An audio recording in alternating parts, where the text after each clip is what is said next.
Bismillahirrahmanirrahim.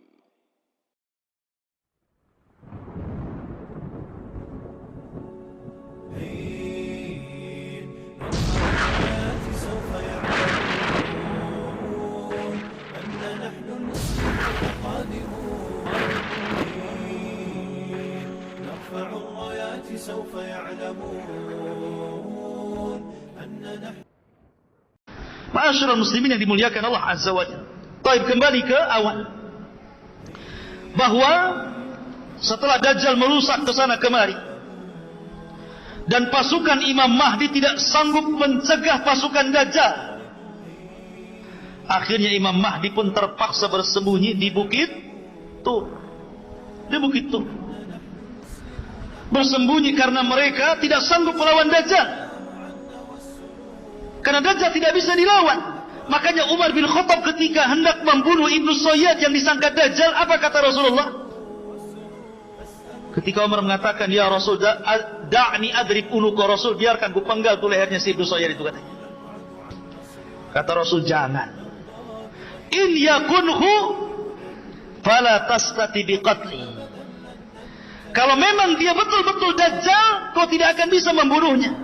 Fa illam yakunhu fala hajata biqatli. Kalau dia bukan Dajjal, ngapain kau bunuh, katanya Rasul. Artinya bahwa kalau memang itu Dajjal, kata Rasul, tidak ada yang bisa membunuh kecuali Nabi Isa. Makanya karena ini sudah disabdakan Rasul dan sudah hafal kaum muslimin, makanya mereka pun tidak lanjut untuk melawan Dajjal, walaupun sebelumnya sudah mengalami peperangan yang melelahkan, mengalami kemenangan yang luar biasa, menghadapi pasukan kuat, pasukan besar, pasukan yang mayoritas di akhir zaman. Karena kaum muslimin akan minoritas, yang mayoritas itu orang-orang Nasrani nanti, ya. Tetapi ketika menghadapi Dajjal mereka tidak sanggup, makanya sembunyi di Bukit Tur. Sampai kepala kerbau itu lebih baik dibandingkan dinar. Karena punya uang buat apa? Dapat harta ghanimah, harta rampasan perang, emas di mana-mana, tapi yang jual makanan nggak ada, buat apa? Makanya dikatakan kepala kerbau lebih baik dibandingkan dinar. Mereka terkepung di situ. Sampai akhirnya kalau mereka tetap bertahan di situ, mereka akan mati kelaparan.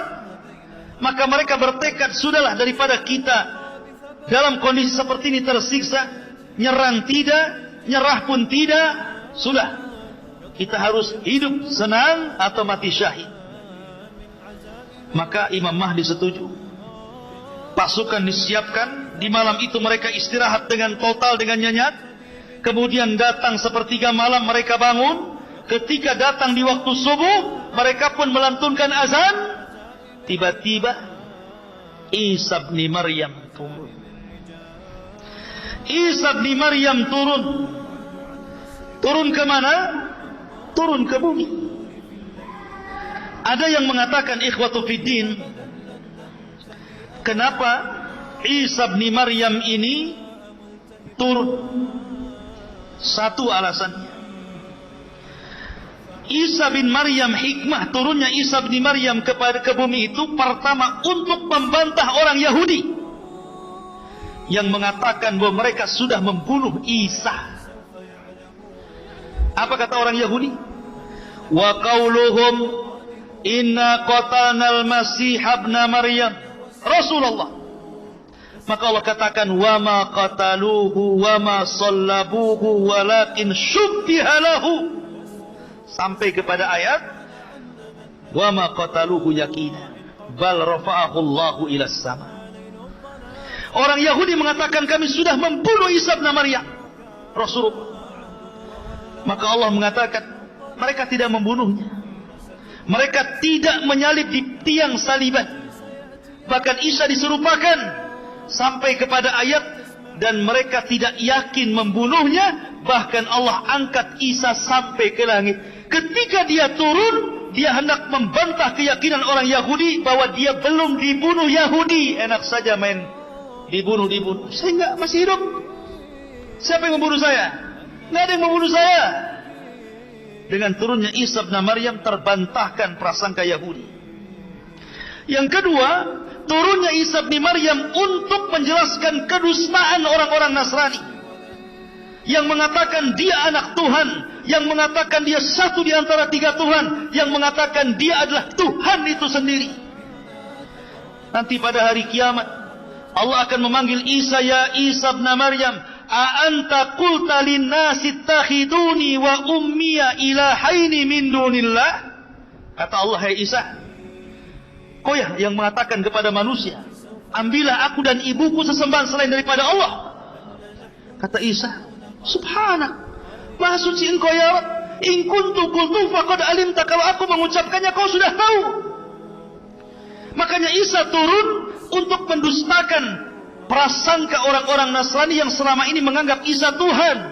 Maka dia datang sebagai Rasulullah, utusan Allah, tapi bukan untuk menyebarkan risalahnya. Dia punya tugas membunuh Dajjal, membunuh babi, mematahkan salib, kemudian menegakkan hukum keadilan. Dan dia ikut untuk mendakwahkan syiar Islam, mengajak orang Nasrani masuk ke dalam Islam. Itu tugasnya. Ya.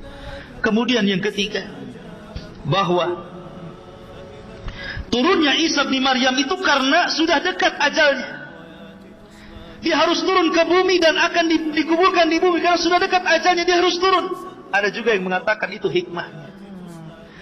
Ada juga yang mengatakan bahwa dia berdoa kepada Allah ketika dia dalam mimpinya melihat sifat Rasulullah dan umatnya, maka dia kemudian minta ditangguhkan usianya kepada Allah dan Allah kabulkan. Sampai akhirnya dia pun dipanjangkan usianya sampai 500 tahun lebih. Akhirnya berjumpa dengan Rasul ketika Isra dan Mi'raj. Satu-satunya Nabi yang berjumpa secara ruh dan jasad adalah Nabi Isa di langit. Yang lainnya ruh semua, karena sudah mati. Ya. Kemudian dia pun dijumpakan dengan umatnya, makanya turun dan langsung berjumpa dengan pasukan Al-Mahdi. Ketika itu sudah azan, siap qomat. Tiba-tiba dari langit Isa turun, diapit dengan 2 malaikat. Rambutnya basah. Kalau dia kemudian menenggak seperti ini, maka akan airnya itu seolah-olah air itu seperti permata, seperti jamrud, bercahaya. Kalau dia kemudian menonggak ke bawah begini, maka tetesan-tetesan air, dan ingat, dia punya nafas sejauh mata memandang. Isa itu kalau bernapas, itu akan sampai ke arah sejauh mata memandang. Kalau sekali tiup, ini anginnya melesat sampai sejauh mata memandang. Siapapun orang kafir yang menghirup nafasnya Isa pasti mati. Ya. Kalau antum, ya makan jengkol dulu lah ya. Ya. Ma'asyiral muslimin yang dimuliakan Allah Azza wa Jalla. Maka Isa pun turun.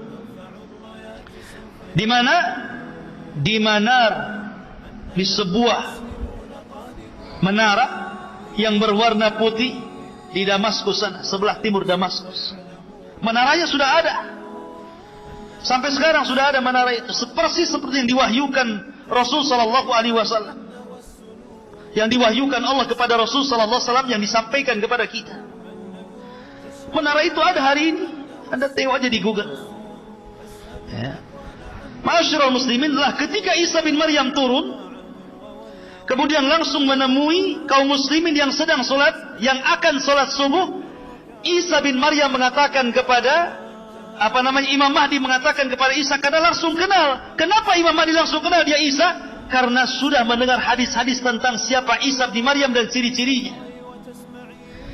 Makanya dia mengatakan, taqaddam ya ruh Allah, silakan maju, kau jadi imam. Tapi Isa mengatakan tidak, likulli qaumin umara, setiap kaum itu ada pemimpinnya, kau saja yang jadi imam. Kenapa alasannya Isa menolak? Isa malah kemudian menjadi makmum dan Imam Mahdi menjadi imam. Bukan berarti Imam Mahdi lebih mulia dibandingkan Isa. Tidak, Isa jauh lebih mulia dibandingkan Imam Mahdi. Dia seorang Rasul, dia seorang Nabi, Dia nabi yang paling masyhur dari nabi-nabi yang akhir dari nabi-nabi Bani Israel. Ya. Tapi kenapa dia kemudian tidak mau jadi imam dan jadi makmum? Pertama, karena tidak diturunkan Al-Quran kepada Isa. Isa itu diturunkan Injil. Tidak mungkin imam pakai Injil, pakai Quran lah. Ya kan? Ya. Yang kedua, Isa bin Maryam, kenapa dia tidak mau menjadi imam? Karena tadi takrimatullah ala hadhil ummah, untuk memuliakan umat ini. Biar dia di belakang dan Imam Mahdi jadi imam. Setelah kemudian sholat subuh, semua pasukan berbaris.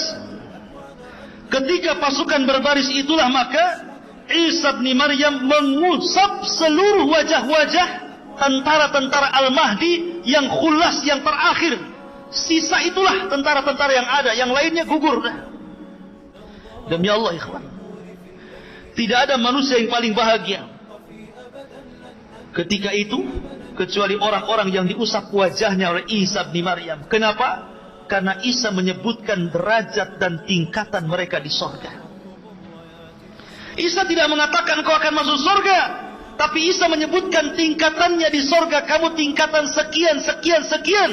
Dan Allah siapkan khusus untuk para mujahidin fisabilillah 100 tingkatan di surga. Dan jumlah tingkatan di surga, kata Syekhul Islam Ibnu Taimiyah, sebanyak dan sejumlah ayat dalam Al-Quran. 6.400 kurang lebih sekian tingkatan. Dan para mujahidin dikhususkan 100 tingkatan.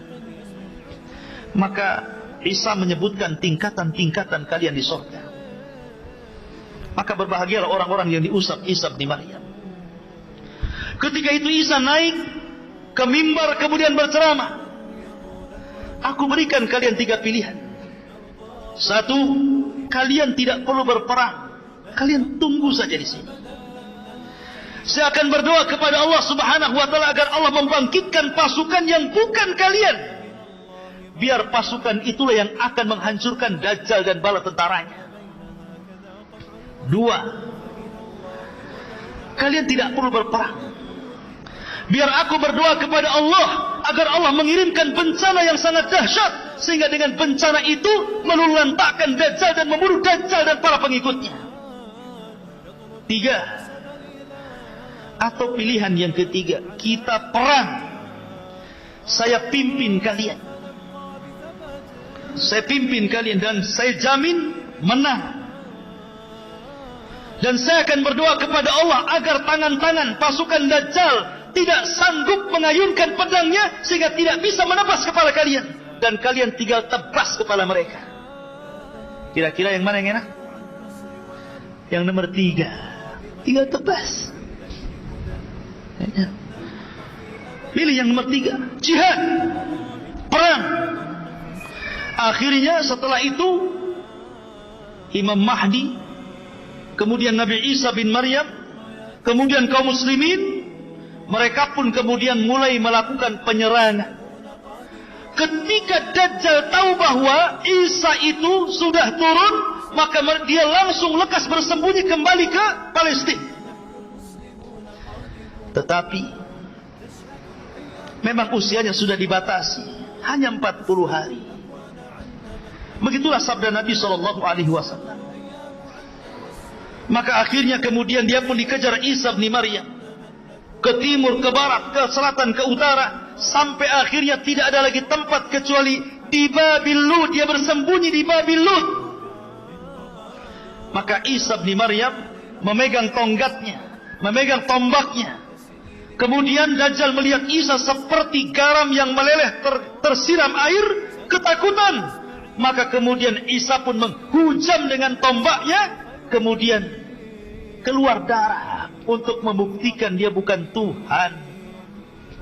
Akhirnya dia mati di atas tombaknya Isa bin Maryam dengan jeritan yang membuat orang-orang Yahudi dan pasukan Dajjal ketakutan. Dan situlah kaum muslimin akhirnya berhasil menyerang orang-orang Yahudi, tentara-tentara Dajjal. Akhirnya mereka tunggang langgang lari. Ada yang sembunyi di batu, ada yang sembunyi di pohon, ada yang sembunyi di gua. Tapi Allah buat bicara seluruh makhluk yang ada di permukaan bumi. Sembunyi di batu, batu ngomong, "Hei Muslim." Di belakang no kafir. Cepat bunuh sebelum lari. Tiba-tiba yang sembunyi di balik pohon kata pohon, "Hei Muslim, ta'al." Ini lo di atas. Tengok tuh orang kafir di atas tuh. Panas saja. Pokoknya sembunyi di mana saja, semua bisa bicara. Kecuali satu pohon, kata Rasulullah. Pohon itu bisu, tidak mau bicara, malah ikut melindungi orang Yahudi. Namanya pohon Gorkot. Yang konon katanya orang Israel sudah menanam pohon Gorkot ini dan sudah tinggi. Sayangnya tahun berapa saya lupa, pernah kebakaran tuh hutannya. Karena dikirim layang-layang oleh orang Palestina yang taruh taruh api. Jadi tidak pakai bom. Ngirim layang-layang, kasih api, layangnya terbang masuk hutan kebakaran sampai ke Kalimantan. Nggak ada kaitan Israel sana Kalimantan sini. Ya, Ma'asyiral muslimin yang dimuliakan Allah Azza wa Jalla. Artinya bahwa hal ini sudah diberitahu oleh Rasulullah. Berarti orang Islam tahu kalau seandainya orang Yahudi itu berada di pohon Gorkot, sehingga mereka bisa mengejar karena sudah ada beritanya kan. Kalau seandainya tidak ada beritanya dia bersembunyi di pohon Gorkot, tentu kita susah untuk mencarinya. Tapi sudah ada wahyu dari Rasulullah SAW, mereka bersembunyi di pohon Gorkot. Tinggal cari saja di pohon Gorkot kan. Akhirnya ketika itu banyak yang terbunuh dan tertawan. Yang tertawan ini cuma dua pilihan, masuk Islam atau mati. Cuma dua. Islam, mati. Kalau di zaman Rasul 3, masuk Islam atau bayar upeti. Tetap kamu kafir gak apa-apa, tapi bayar upeti. Hatta yu'tul jizyata an yadi wa hum shaghirun. Tetap bayar upeti, tapi kamu harus merendah kepada kaum muslimin. Kemudian yang ketiga, kalau melawan, bunuh. Tapi ketika itu pilihannya cuma dua, masuk Islam atau mati. Dan Allah katakan, wa in min ahlil kitab illa la yu'minanna bihi qabla mautihi. Dan sebagian besar ahli kitab akan masuk ke agama Muhammad sebelum wafatnya Isa bin Maryam. Ketika itu Isa bin Maryam hidupkan selama 40 tahun. Walaupun khilaf, ada yang mengatakan 7 tahun, ada yang mengatakan 40 tahun. Tapi pendapat yang kuat wallahu alam 40 tahun Isa akan hidup. Setelah kematian Dajjal, maka kaum muslimin akan diberkahi kehidupannya, di mana semua binatang tidak ada yang saling menerka. Harimau bisa bertetangga dengan kucing, buaya bisa bertetangga dengan cicak. Cicak buaya, bukan versus ya. Cicak dan buaya, bukan cicak versus buaya. Jadi mereka berkawan tidak saling menerkam. Ular piton dengan cacing saling pelukan. Pokoknya jinak semuanya. Manusia bisa bertetangga dengan singa tanpa harus takut menerkam. Singa pun bertetangga dengan kita tanpa harus takut diburu. Pokoknya semua jadi satu bertetangga, ikhwan. Dijinakkan oleh Allah Azza wa Jalla. Tidak ada yang saling menyakiti. Betul-betul berkah. Walau anna ahlal qura amanu wattaqau lafatahna alaihim barakatin minas sama'i wal ardh. Kalaulah penduduk bumi itu bertakwa dan beriman, wajar kalau Allah berikan berkahnya. Berkah